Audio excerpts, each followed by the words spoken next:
बुलढाणा जिल्ह्यामध्ये घाटमाथ्याच्या खाली मध्ये इकडे जळगाव जामोद इकडे नांदुरा त्या परिसरामध्ये देखील मुसळधार पाऊस पडणार आहे म्हणून त्याच्यासाठी आनंदाची बातमी। इकडे चिखली बुलढाणा खामगाव मेकर तिकडे देखील चांगला पाऊस पडणार आहे। रिसोडकर देखील 26 तारखेपर्यंत चांगला पाऊस पडणार आहे म्हणून हा अंदाज लक्षात घ्यायचा। सांगायचं झालं तर यवतमाळ जिल्हा गडचिरोली चंद्रपूर तिकडे मात्र सगळीकडे पाऊस चांगला राहणार आहे म्हणून हा अंदाज लक्षात घ्यायचा। त्याच्यानंतर राज्यात परत पाऊस कधी येणार आहे तर राज्यात तुम्हाला सांगू इच्छितो 27च्या नंतर राज्यातला थोडाफार पावसाचा जोर कमी होणार आहे।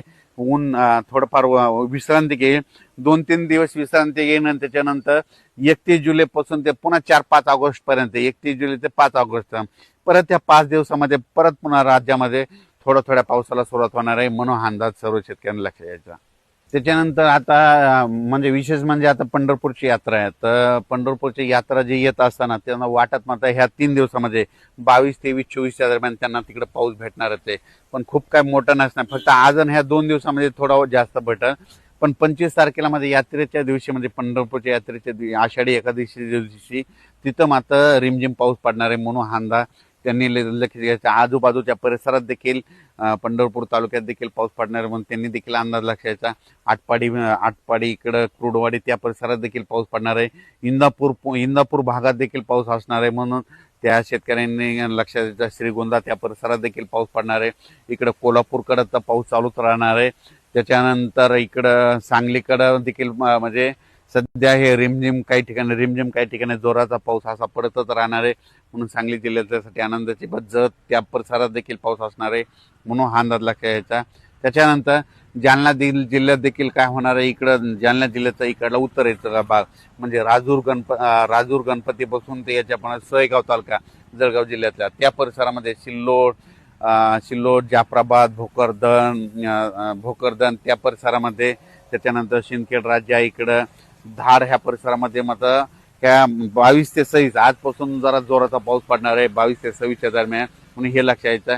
काही जे छोटे छोटे येतात त्या छोट्या तळ्यामध्ये पाण्याची आवक देखील ह्या 6 दिवसामध्ये बघायला भेटेल म्हणून हे अंदाज देखील लक्षात घ्यायचा।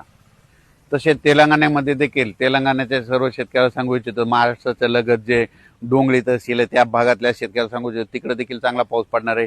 इकडं निपाणी देखील निपाणी तिखोटी त्या परिसरात बी पाऊस पडणार आहे म्हणून हा अंदाज लक्षात घ्यायचा। म्हणजे तेलंगणा कर्नाटक बी पाऊस राहणार आहे। पण गुजरात शेतकरी जर अंदाज घेत असतील तर गुजरातमध्ये जे सुरत अहमदाबाद तिकडं मात्र जसं मुंबईकडे जे पाऊस पडला तर तिथं 500 ते 600 मिलीमीटर मध्ये ह्या 4-5 दिवसात पाऊस पडणार आहे। गुजरातमध्ये म्हणजे अहमदाबाद सुरतला देखील खूप पाऊस पडणार आहे म्हणून सुरतच्या जनतेने अंदाज लक्षात घ्यायचा। अहमदाबादच्या जनतेने अंदाज लक्षात घ्यायचा। इंदोरकडे देखील अतिमुसळधार पाऊस पडणार आहे।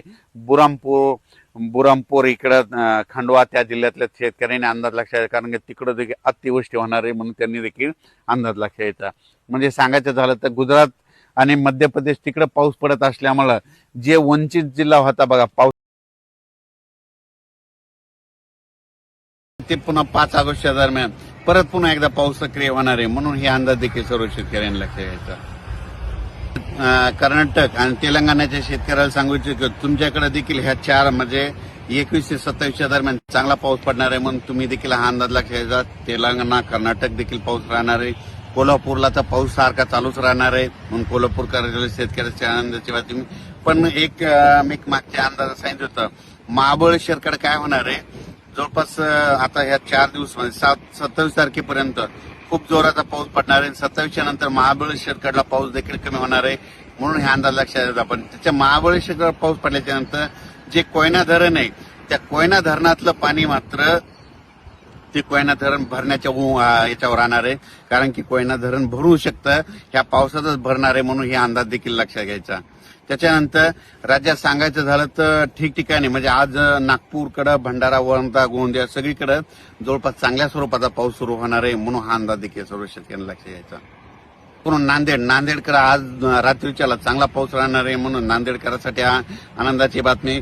त्याच्यानंतर इकडे पूर्णा आणि पालम त्या पट्ट्यामध्ये काय झालं की बऱ्याच भागामध्ये काय झालं पाऊस नव्हता तर त्या पूर्ण पालम पट्ट्यामध्ये देखील पालम त्या पेनूर त्या पट्ट्यामध्ये आज देखील बऱ्याच भागामध्ये रात्रीच्यालाच पाऊस येणार आहे, म्हणून त्यांच्यासाठी आनंदाची बातमी.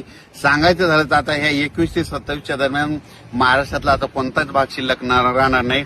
फक्त नंदुरबार जिल्हा थोडा कमी होता, त्या नंदुरबार जिल्हा देखील कव्हर होऊन जाईल, म्हणून हे देखील सर्व शेतकऱ्यांना अंदाज लक्षात यायचा.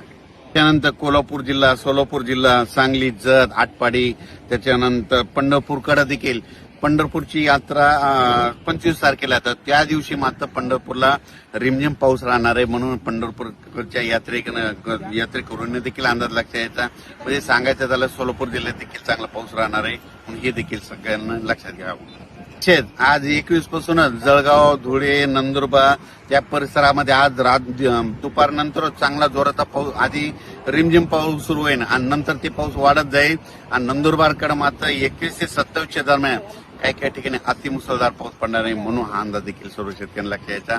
सगळ्यात राहिलेलं होतं नंदुरबार जिल्ह्याला एक पाऊस कमी होता आणि धुळे जिल्ह्यातले काही भाग ते कमी होता आणि मालेगाव, नाशिक ते देखील होता.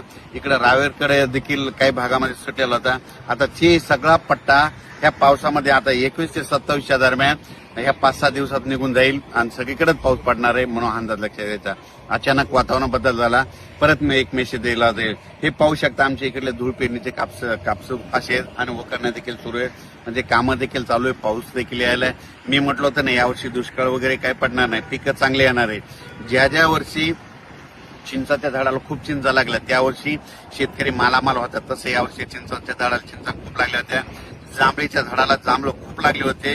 ज्या वर्षी जांभळीच्या झाडाला जांभळं खूप लागतात त्या वर्षी शेतकऱ्याला माल खूप होता, म्हणून हे लक्षात यायचं. पाहू शकता ते कशी कापडायचं.